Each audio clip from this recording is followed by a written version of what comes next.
Hi friends, welcome to Swaroo's kitchen. అందరు ఎలా ఉన్నారండి? బాగున్నారా? ఈరోజు వీడియో వచ్చేసి చికెన్ బిర్యానీ అలానే చికెన్ షార్వా అయితే చేస్తున్నానండి. చికెన్ బిర్యానీ అలానే చికెన్ షార్వా ఎలా చేస్తానో ఫుల్ వీడియో ఉంటుంది, స్కిప్ చేయకుండా చివరి వరకు చూడండి. ముందుగా అయితే ఒక 1/2 kg చికెన్ అయితే తీసుకున్నానండి. వీటిని పెద్ద పెద్ద పీసులకి అయితే కట్ చేసుకున్నాను. దాంట్లోకి తగినంత ఉప్పు, కారం అలానే బిర్యానీ స్పైసెస్ అన్నీ వేసుకొని, అలానే దాంట్లోని కొంచెం పచ్చిమిర్చి కూడా యాడ్ చేసుకొని మొత్తం మిక్స్ చేసుకోవాలి. మిక్స్ చేసుకున్న తర్వాత దాంట్లోకి చికెన్ మసాలా కూడా యాడ్ చేసుకోవాలి. ఇదంతా మొత్తం మిక్స్ చేసుకున్న తర్వాత కొంచెం ఫ్రైడ్ ఆనియన్స్ కూడా యాడ్ చేసుకోవాలి. ఫ్రైడ్ ఆనియన్స్ కూడా యాడ్ చేసుకున్న తర్వాత మంచిగా మిక్స్ చేసుకున్న తర్వాత కొంచెం కొత్తిమీర, పుదీనా కూడా యాడ్ చేసుకోవాలి. తర్వాత దీంట్లో ఆనియన్స్ ఫ్రై చేసుకున్న ఆయిల్ కూడా వేసుకొని మంచిగా మిక్స్ చేసుకోవాలండి. మిక్స్ చేసుకున్న మిశ్రమాన్ని స్టవ్ ఆన్ చేసేసుకొని మూత పెట్టేసుకొని ఇంక ఉడికించుకోవాలి. అది ఉడికేలోపు కొంచెం వాటర్ అయితే తీసుకొని వేరే గిన్నెలోకి వాటర్ తీసుకొని దాంట్లోకి బిర్యానీ స్పైసెస్ అలానే పచ్చిమిర్చి, కొత్తిమీర, పుదీనా కూడా వేసేసుకొని దీన్ని మంచిగా మరిగించుకోవాలి. మరిగించుకున్న తర్వాత శుభ్రంగా కడిగి పెట్టుకున్న 1/2 kg బాస్మతి రైస్ కూడా దీంట్లోకి అయితే వేసేసుకోవాలి. దీన్ని ఒక 90% అయితే ఉడికించుకోవాలండి.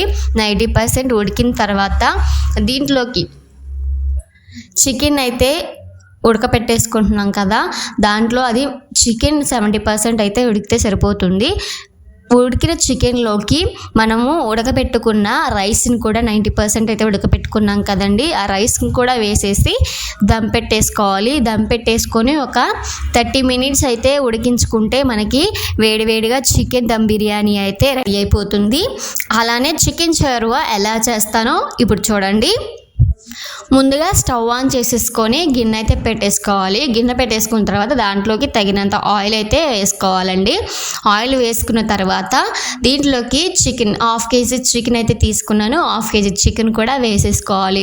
చికెన్ కూడా మంచిగా వాటర్ అంతా ఇనిగిపోయేంత వరకు ఉడికించుకోవాలి. ఇప్పుడు అదంతా కొంచెం మంచిగా ఉడికించుకోవాలి. అది ఉడుకుతుండగానే ఒక మిక్సీ జార్లోకి బిర్యానీ స్పైసెస్ అలానే ఒక 3 పచ్చిమిర్చి అలానే ఒక 1/2 ఆనియన్, ఒక 2 టమాటాలు కూడా వేసుకొని మిక్సీ పట్టేసుకోవాలండి. మిక్సీ పట్టేసుకున్న దాన్ని ఒక పక్క పెట్టేసుకోవాలి. అలానే ఇప్పుడు చికెన్ అయితే మంచిగా ఉడికిపోతుంది కదా, ఉడికిన చికెన్లోకి ఉప్పు అలానే కారం, మసాలా కూడా యాడ్ చేసుకోవాలి. అదంతా మంచిగా పచ్చివాసన పోయేంత వరకు అయితే ఉడికించుకోవాలి.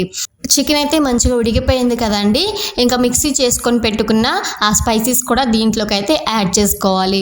టమాటా కూడా వేసుకున్నాం కదండి, ఇదంతా పచ్చివాసన పోయేంత వరకు అయితే ఉడికించుకోవాలి. పచ్చివాసన పోయేంత వరకు ఉడికించుకున్న తర్వాత మూత పెట్టేసుకొని అయితే ఉడికించుకున్న తర్వాత దీంట్లోకి మనకి షార్వా కదండి చేసుకునేది, దీనికి తగినంత వాటర్ కూడా యాడ్ చేసుకోవాలి. నేనైతే ఒక 2 glasses ఆఫ్ వాటర్ అయితే తీసుకున్నానండి. దాని క్వాంటిటీకి సరిపడా ఈ వాటర్ పోసుకున్న తర్వాత కూడా ఆ వాటర్ కూడా మంచిగా బాయిల్ అయ్యేంత వరకు ఉడికించుకోవాలి మూత పెట్టేసుకొని. ఓకేనండి, వాటర్ అయితే మరిగిపోయాయి కదా, దీంట్లోకి కొత్తిమీర, పుదీనా కూడా యాడ్ చేసుకుంటే మనకి యమ్మీ చికెన్ షార్వా అయితే రెడీ అయిపోతుందండి. చూసారు కదా ఎలా ఉన్నాయో చికెన్ బిర్యానీ అలానే చికెన్ షార్వా అయితే ఎలా చేసానో చూసారు కదా. చూడటానికే కదండి, టేస్ట్ కూడా చాలా బాగుంటుంది. ఒకసారి మీరు కూడా ట్రై చేయండి. అలానే వీడియో నచ్చితే లైక్ చేయండి, షేర్ చేయండి, అలానే సబ్స్క్రైబ్ చేసుకోండి. Bye bye.